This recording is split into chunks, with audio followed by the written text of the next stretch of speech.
За сайн бацхан уу? Манай Dark and Bay подкастын маань энэ 7 хоногийн дугаар бэлэн болцсон байна. За тэгээд манай подкаст 7 хоног болгоны 4-р өдөр яг шинэ дугаараа оруулдаг байгаа. Тэгээд зарим яг 7 хоногтоо бит хоёр зав загаараа хийгээд 2 дугаар оруулдаг үеуд байдаг. Тэр үедээ яг мэдэгддэг байгаа. Гэхдээ ер нь л бол дандаа 1 дугаар ямарчлаасаа оруулдаг. Подкастаа жоохон хэлэхэд нэрнээс нь харж байгаа бах Dark and Bay гэдэг. Тэгээд бүхэл одоо ямар л dark гэсэн үнэн бодит гэмтэргийн талаарх түүхүүдийг ярьдаг подкаст шүү. Тэгээд энэ удаагийн хэрэг маань манай гэрлээ ярих байгаа. За тэгээд хэрхээ ярьж эхлэе.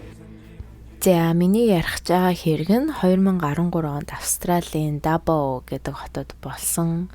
Тэгээ 24 настай Sarah Tarrant, 33 настай Louise Rice хоёр үерхэд бараг 10 гаруй жил болж исэн.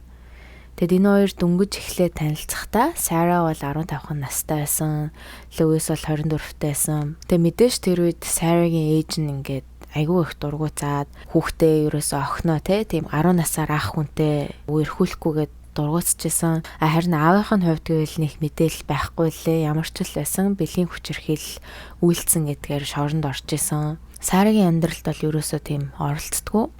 За Сара болон Сарагийн ээж хоёрын дундах ярил нь бүр дэндүү ихсээд Сара 24-тэй найз залуу болох Louise болон түүний ээж Soniaтай цог амьдрахаар Newcastle, Австрали руу нүүсэн.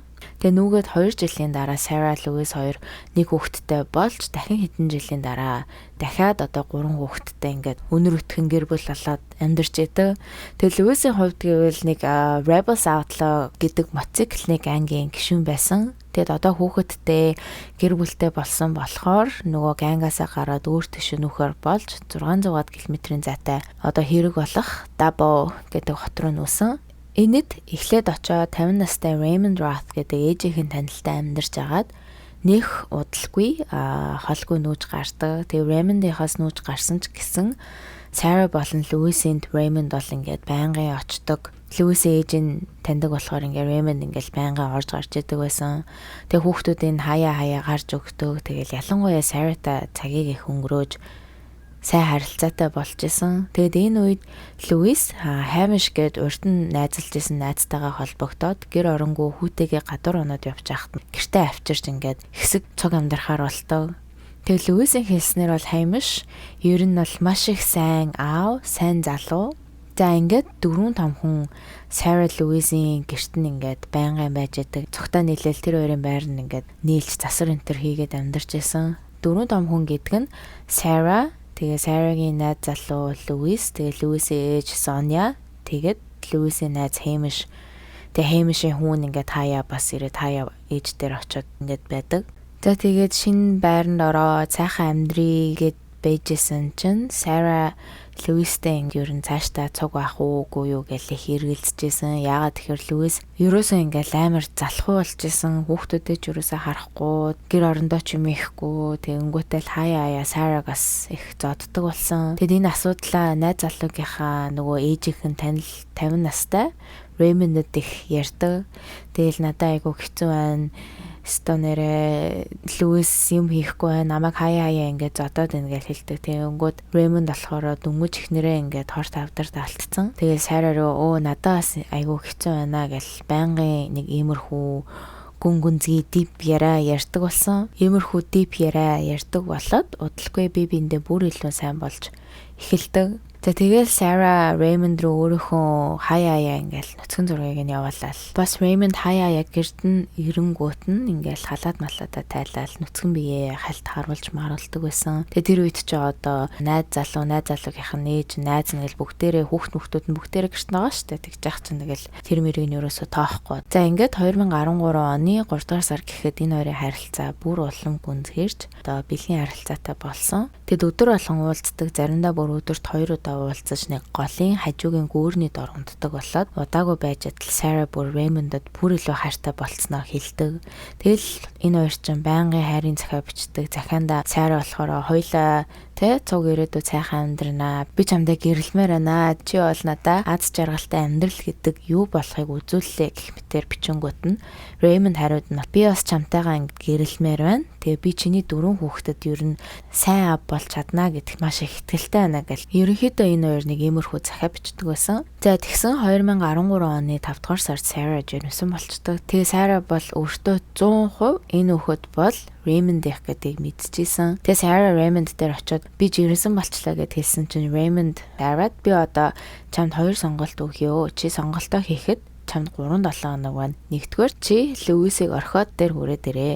Хоёлаа гэрэлж мэрлээд ингээд цуг цаашаа ингээд гоё сайхан амьдрий. Эсвэл би чамаас саллаа гэж хэлдэг. За энэ хоёр нэг иймэрхүү юм ингээд болж байхад Sarah-гийн найз залуу Луис бол ер нь найз охиноо өөрийг нь хуураад яваад байгааг нь гадарлаж исэн. Тэгээ удалгүй нэг орой Луис Sarah хоёр Sarah-гийн араар тавилтын талаар хэрэлдэж агаад Луис Sarah-г зодоод дараа нь үснээс нь зулгааж агаад коридороор чирээд зодчихсэн. Тэгээ чирүүлж байгаа хоорондоо Sarah ингээ Raymond руу 911 манай гэрлүү дуудаад өгөөч гэд мессеж бичиж амжсан. Цагдаа нар гэрт нь ирсэн ч одоо Sarah ерөөсөө найз залуугаа хилж өгдөггүй, барьж өгдөггүй цагдаа нарт Raymond андуурсан юм шиг байна гэж цагдаа нарын буцаагаад явуулчихдаг. За тэгсэн чинь Raymond-ийн их дургуунд хүрээд Sarah одоо 3-7 хоног ч бараг дуслаа. Тэгтээ надад нэг төлөвлөгөө байна. Тэр нь юу вэ гэсэн чинь Raymond Sarah уут дүүрэн нэцэлсэн унтлагын юм өвөнгөтэй. Одоо өнгөрдөг эхнэрийнх нь уудаг юм байсан бэлээ. Тэгээд 2013 оны 6 дугаар сарын 25-нд Луисийн ээж гэртээ байхгүй аялалд явчихнаа. Тэгэнгүүт чи Луисийн уух юмд ч юм уу, хоолнд нь ч юм уу ингээд хийчих. Тэгээд унтангууд нь би хурж ирээд үлдсэнийг нөхцөлөе гэж хэлээд тэр өдрөө Луисийн ээж гэрээсээ явж Sarah дотроо за одоо те ямар хоолнд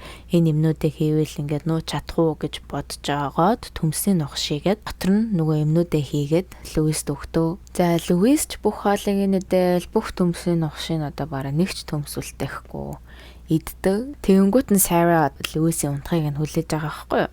Тэгэл унтсныхаа дараа Raymond эрхийг нь хүлээгээд байжсэн чинь нөгөө цуг гэрт нь байжсэн Hamish гээд найз нь гэрт нь хүүтэйгээ орж ирээд Луисээ нэг сонирн байгааг нь мэдрээд Луисээс хүүе чи ямар нэг унтлахны юм ууснаг асуусан чинь Луис болохоор мэдхгүй би санамсаргүйгээр өвчин нандаадаг юм ихтүүлсэн байж магадгүй л гэж хэлдэг. Тэгэж хэлчихэд за би ер нь дээшээ гарч унтлаа гэж хэлээд өрөөндөө ороод хаалгаасан. За тэгээд энэ үе бол Hamish Луис хоёрын хоорондоо уулзсан хамгийн сүүлийн үе байсан. За одоо Sarah Lewis хоёрын гэрт Lewis өрөөндөө унтж байгаа. Sarah Raymond-ыг эрхийг хүлээж байгаа. Харин Lewis-ийн найз Hamish болохоор хүүтэйгээ ингээд өрөөндөө ороод унтчихсан. За тэгэл энэ үед Sarah Raymond хоёр мессежээр харилцаж байгаа хгүй. Тэгээд Sarah Raymond руу хэлэхдээ би одоо Lewis-ийг унаад өгөхийг нь л хүлээж байна гэсэн чинь Raymond хариуд нь болохоор чи уртлын хаалганыхаа гэрлийн унтраас нь тэгээ security камернуудаа бас унтраас нь гэл ерөөсөө ингээд хоорондоо иймэрхүү утгатай мессежүүдийг бичээд байсан. За тэгээд Луисийн унтчихсан орон дээр 2-3 альчуурнуудыг тавьсан.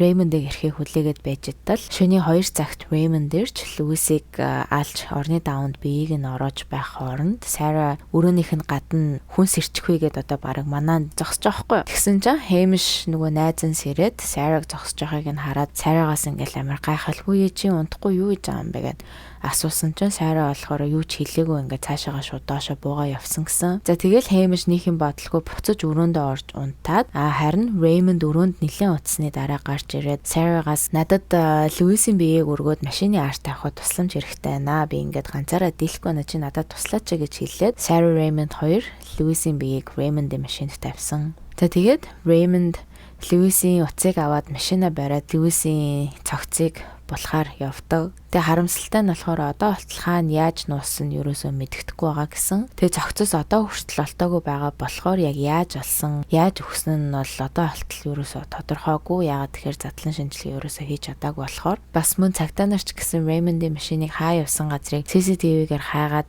олсон ч яг Lewis-ийн цогцыг хаана байгааг нь ерөөсөө боловч чадаагүй. За тэгээ маргааш өглөө нь болж Sarah өглөөс ирээд дэлгүүр явж шинэ ор хүнжлийн даваа аваад яг л нэг энгийн өдөр шиг тэр өдрөө өнгөрүүлсэн. Харин Луисийн хувьд гэвэл Луис хэдэн өдрөөс ч хамаагүй алга болчдөг болохоор нэг эргэн тойрных нь хүмүүс ерөөсөө анзаараагүй. Тэгээ 5 хоногийн дараа гэхэд ер нь бол эргэн тойрных нь хүмүүс ингээл анзаарч эхлээд найз Хэмиш нь хүртэл Луисийн утас руу мессежжэл чи над руу миний мессежинд нэг ч гэсэн хариу бичээд өгөөчтэй би чамайг амьд байгааг чинь мэдмээр байна. Тэгээ чи намайг хаана байгаа газраа хүнд хэлүүлмээр байвал би хүнд ч хэлэхгүй гэх утгатай мессежүүдийг бичээдсэн ч ерөөсөө одоо мэдээж хариу байхгүйсэн. За бас яг энэ үед Луисийн ээж нь эгчтэйгээ цуг гэртээ ирсэн. Тэгсэн чинь хүүнд байхгүй алга болоо 5 хонжоо гэхээр нь цагтаа явъя да гэд бэжсэн чинь нөгөө Sarah Raymond хоёр ч цагтаа дээр төрүүлж очихоор болтоо. Тэгээ яагаад тэгэхээр одоо ингээл амар санаа зовсон болж харагдах гэдэл бийсэн юм шиг байгаа. Raymond Sarah хоёр цагтаа дээр очиж мэдүүлэг өгөхөд Sarah цагтаа нарт хэлсэн нь болохоор Луисийг нөгөө мотоциклынхын гангууд нь дээрлэхэд энэ хотоос явахгүй бол би чамайг алан шүү энэ гэсэн утгатай юм явуулаад байсан. Тэгэд айгүй бол тэд нэр ямар нэг юм хийцэн байж магадгүй гэсэн чинь цагтаа нар тэр хоёрт итгээд ингээд шалгахаар болтоо. Тэгээ тэр мотоциклын ганг нь бол урт нь хэд хүн амны хэрэгт орооцолдчихсэн харт амих бүү энэ төр наймаалт ер нь л их нэр муутай ганг байсан. Бас нөгөө талаараа гэвэл энэ мотоциклын гангтай Луистэй ойрын хэдэн жил яриаг юм чи яахлаар ер нь гинт гарч ирээд алхав гэж бодоод бас хаа байсан 600 гаруй километрийн зайтай байж гэж бодож исэн. Тэгээ дээрэс нь Ньюкасл гэдэг хотод Луис амьдардаг ба. Яг тэр үедээ гангтайсан байхгүй юу. Тэгээд тэр үедээ иймэрхүү сүрдүүлгийн мессеж захиан энэ төр авчаад шууд цагтаад бүртгүүлсэн байжээж яахлаар энэ удаа хилтгүй ингэж бодсон цагтаа нар. Тэгээ бас Sarah-гийн хэлснээр шүн дунд хурж ирээд үнэхэрийн хулгайлсан бол мэдээж гэр дотор нь одоо зөндөө хүүхдүүд том хүмүүс байсан. Тэгээ тийм байхад чинь хин нэг нь ерөөсөө сэржил таарна гэж бодоод гэрт нь очиод шалгахаар болсон. Тэгээд очиод шалгасан чинь Луисийн төрөвчийг олтоо. Тэгээ төрөвчийг олсноор цагтаа нар дотор болохоор гадуур ахтай хулгайлагдаагүй гэртээ байсан байна гэж гадарлаг. Яагаад тэгэхээр хүн чинь ингээ гэрээсээ гарахтаа утас төрөвч хоёроо хоёлын ин аваад гарна штэ. Тэгээ төрөвч нь гэртээсэн болохоор тэгж боддог. Бас хэрвээ гэртээ байхдаа хулгайлагдсан бол ямар нэгэн чимээ гаргандаа гэж бодоод ер нь яг л нэг зүйл сонирн байна да гэд гэр дотор байсан Hamish Sarah-тай цуг ирсэн Raymond 3-ыг сэжигтнээр татдаг. Тэгээд Sarah Raymond хоёрыг цагтаа нар байцааж байхдаа энэ хоёрын явуулдаж байсныг мэдчихдэг. Raymond Sarah-г болохоор hot sexy yummy mommy гэд хадгалсан байсан. Тэгэл цагтаа дотроо бодож байхгүй. Энэ хоёр ер нь Луисийг алсан байх маш том магадлалтайг мэдэж дахин цагтаа дээр дуудаж утсыг нь шалгаж бас гэрлүүн задлан шинжээж энтриг явуулсан чинь гэрийнхэн уртлын Луисийн яг машина тавьдаг жижигэн зам дээр Луисийн цусны толбыг олдог. За одоо ингээл энэ бүх явдал ингээ явагдаж байгаа штэ. Тэгсэн чинь энэ хооронд нэг загасчин ойрхон гол дээр загасчилж яваад ор хүнжлийн даавуу голоос олдог. Тэгэл цагтаа руу залгаж илээл цагтаа нар тэр ор хүнжлийн даавууг шинжилээд үтсэн чинь нэг нохооны үс олдог. Тэгсэн тэр нохооны үс нь штэ те Raymond-ийн нохооны үс болж таардаг. Raymond-ийн машиныг цагтаа нар аваад шинжилээд үзэхэд Луисийн цусыг олсон. Тэгээ бас эхнэрт нь эмчийн завраар уугаарай гэж өгчээсэн унтлагын юмнуудыг олсон. Энэний дээр Raymond Sarah хоёрын дундах нөгөө мессежнүүд байсан штэ. Гэрэл мэрлийн унтраагаар өгсөн тэдрийг бас олсон. Энэ хоёрыг цагтаа нар яг нэгэн зэрэг байцаахад Raymond бол би өстой юу ч мэдэхгүй гэж гөрөөгд байсан. Тэгсэн Sarah яг юу болсон талаар ингээд яриад эхэлцдэг. Sarah-гаас цагтаа нар Raymond тэр хоёрын бичсэн мессежийг ингээд үзүүлээд чиний Raymond руу бичсэн унтлагын юм нь хурдан үйлчлээд унаад өгөөсэй гэсэн чи юу гэсэн үг юм бэ? Камера унтраагаараа гэдэг чи одоо яг юу гэсэн утгатай яагаад хоёр ингэж бичсэн гэд асуугаад ахаар нь Sarah цагтаа нарт хэлэхдээ угаасаа л те мэдж байгаа өстэй ойлгомжтой л байгаа өстэй да мессежнээс чи харахад Raymond надаа унтлагын юмнуудыг хоолнд нь ч юм уух юмд нь хийгээрэй гэд өгсөн. Тэгэхээр нь би Луисийн төмсний нухшин хийгээд өгсөн. Луис ч бүгдээ нийцсэн. Тэгээл би унттал нь хүлээсэн.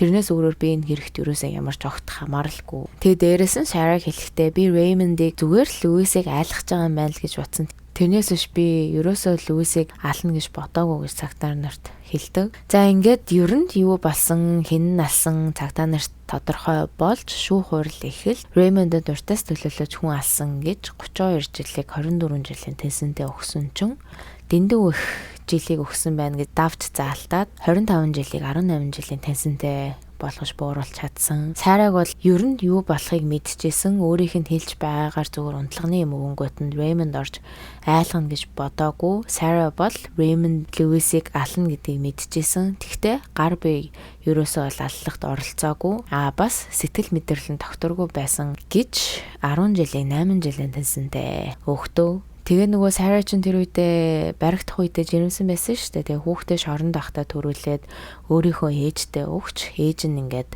одоо харж байгаа гэсэн. Харин Raymond одоо болтол алаагүй гэж зүтгээд байгаа болохоор Lewis-ийн цогтс хаанагааг нь мэддэхгүй. Юу болсон нь өнөөдөр ч гэсэн ингээд мэддэхгүй байгаа. Харин Sarah-гийн хувьд гэвэл яг урдн жил тэнсэнгээр гарах магадaltaй байсан. Тэгээд яг гарсан үг нь бол ерөөсөө мэддэхгүй л энэ талаар ямар ч мэдээлэл олж чадаагүй. За тэгээд миний олсон энэ хэргийн талаарх мэдээлэл нэг иймэрхүү байна. Тэгээд уг нь ингэж шууд алхаасаа өмнө хоорондоо салъя гэж ярилцаж үзээстэй бүх үннээ хилээд үзсэн бол бас арай өөр байх ус юм болов уу гэж надад бодоод суужилаа. Харин тийм амар сон эхлээд ягаа зүгээр салъя гэж бодоогүй юм бол гэж бодогц эсвэл бүр болохгүй бол тэгэл хамаг хүүхдүүдээ аваад зүхтаа явчих болно шүү дээ. Өөр газар. Тэгээ Lucy-ийн хувьд бол өөрөө 24-тэй бийжиж 15 настай хүүхэдтэй уулзаж ингээ үерхэд хамт амьдарсан тий. Тэгэд ер нь бол энэ хууль бос штэ. Насны дөрөөгүй хүүхэд гэдэг утгаараа. Тэгэд эннийхэн талаар зөндөө хүмүүс би нөгөө нэг хэргийнхэн талаар мэдээлэл нь уншиж яхад битсэн мэлээ. Одоо тэ Lucy-ийн хувьд бол би нэг тийм шаналж манлаад энэ хүн алуулсан гэхэд бол нэг тэгэж амар хүн дээр тусахгүй байна. Ягаад гэх юм бол өөрөөсөө бүр 10 насаар дүү жоохон хүүхдийг аваад толгой молгойг нэрвүүлээд ингээд бас дээрээс нь хаяа зодож моддог байсан. Зарим нь бол бүр ингээд шангаа өрцсөн байна гэл бичсэн лээ.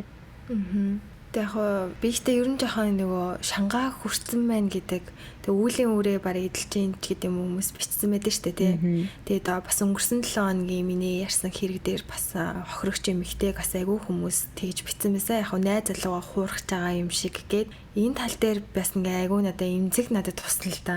Тэр хүн одоо би подкастынхаа дээр iMovie-гийнхаа голоорч хийсэн хажуугаар нь бас коммент дээр бичсэн найзууд нь яг үнээр тэр хүнтэй уулзах гад тэ унтаж хөвтөн танаа гэрт чи очиж хонно гэсэн ямар ч баталгаа байхгүй. Зөвхөн тэр алуурчин л ингэж хэлжсэн болохоор ингээд мэдгүй байна гэж хэлээд хахад хүртэл одоо шууд өөстө туртаадаа ингэж шөнөөр ингэж гарч явсан байна. Тэг юу бас нэг бол хинч мэдгүй. Тэгэд бас үнэхээр одоо тэглээ гэд ингэж аимшигтай алуулах тийм зүйл одоо тийм байх ёсгүй үстэй ер нь. Харин би бас тэгээ сүүлийн дугаарын хэрэгүүдээ бишээ сүүлийн дугаарын комментиг ингээд уншсан чи амар муухай яг хохирогч нь амар буруутгацсан билээ. Ер нь бол хуурж муурж явсан ч гэсэн тэр хүн яагаад тэр охиныг ингээд алж байгаа. Найз залууга хуурлаа гэд яагаад тэр охин ингээд бүр алуулах хэвтэй юм тийм биз дээ. Хуурах угаасаа буруу юм. Тэгтээ алуулах хэсгүй л байсан байхгүй юу.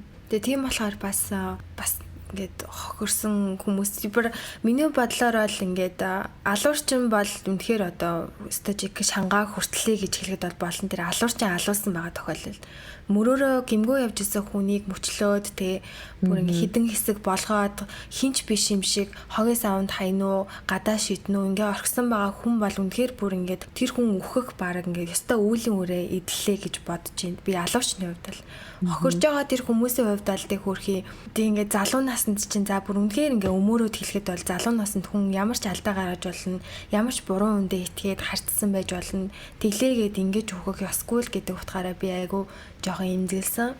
Тэгээд бас ер нь ингээд бүх нийгэм чинь ингээл тэр чигтээ стресстэй амьдралд хүртэл бидний эргэн тойронд байнга юм зүйл болж байгаа. Тэгээд ер нь юм гимт хэрэг сонслоо гэд бүр өөртөө ч гэсэн та бүхэн стресстүүлэхгүйгээр биднийг ч гэсэн тэгээд ер нь жоохон тийм эргийн нэрхтээ иймэрхүү зүйлүүдээс яг авах юм уу та аваад сургамжаа аваад дараа ер нь ингэж болохгүй мэн те өөрөө хөвгтдээ өөртөө ч гэсэн найз нөхдөдөө ер нь тийм болгоомж илүүдэхгүй гэдэг талаас нь л бид нэр ярьж байгаа. Тийм болохоос шиг ингээд бүр ингээд хүнийг буруутгах гал те энэний зөв энэний буруу гэхгүй шүү.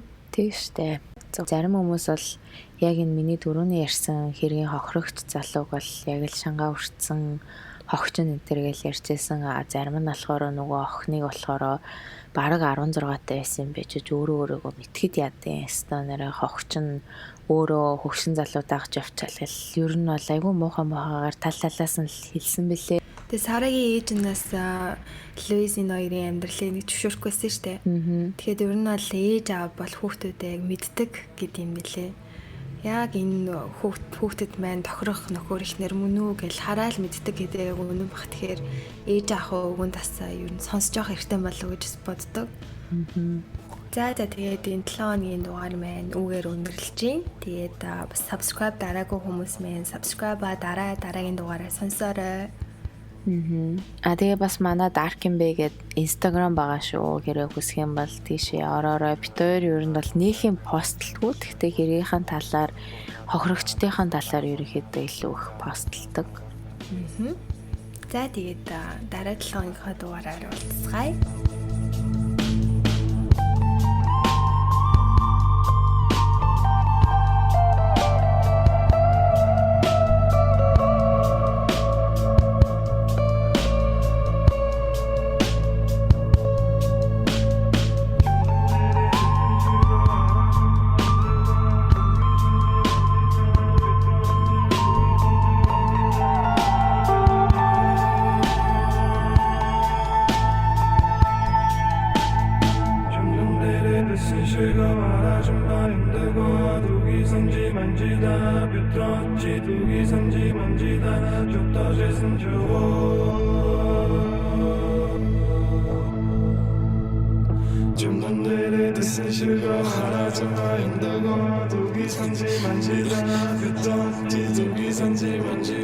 저 떠져선 저